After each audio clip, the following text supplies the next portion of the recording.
Bonsoir et bienvenue à tous. Lundi 5 décembre, voici les titres. Voilà une autre idée en cette période de sobriété. Des fournisseurs d'énergie proposent des primes à ceux qui font des économies d'électricité ou de gaz. Total Energy, Engie, tout le monde s'y met, à la clé de l'argent pour les plus économes. Alors comment marchent ces bonus conso? Combien rapportent-ils? On fait le point ce soir avec Vicky Bogart. Vicky, en quoi consistent ces challenges de sobriété proposés par les fournisseurs d'énergie? Total Energy propose par exemple un bonus conso. Mais attention, il remplace les anciennes remises sur le tarif réglementé de l'électricité.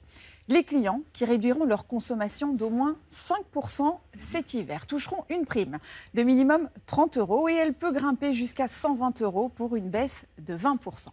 Un autre fournisseur a mis en place Mon Bonus Engie. C'est un challenge journalier.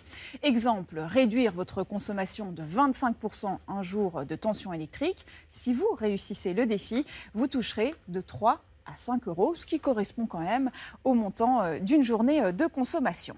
Du côté d'EDF, pas de prime pour le moment, mais une offre Tempo qui a déjà séduit 260 000 foyers. Le prix du kilowattheure est très avantageux pendant 300 jours par an, mais il explose jusqu'à 3 fois plus cher pendant 22 jours en plein hiver. Même les villes se retrouvent en concurrence dans de tels jeux.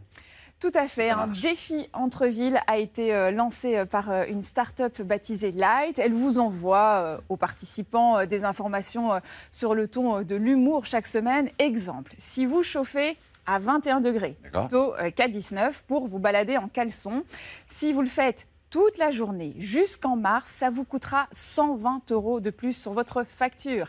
Mais si vous vous contentez d'1 heure par jour à 21 degrés, ça vous coûtera 5 € de plus. Alors, dans quelle ville les participants à ce défi ont-ils fait le plus d'économies d'énergie dernièrement? Eh bien, c'est à Tournefeuille, près de Toulouse, avec une baisse de 34% de leur consommation. En deuxième position, on trouve les Sables d'Olonne, avec une baisse de 31% de la consommation.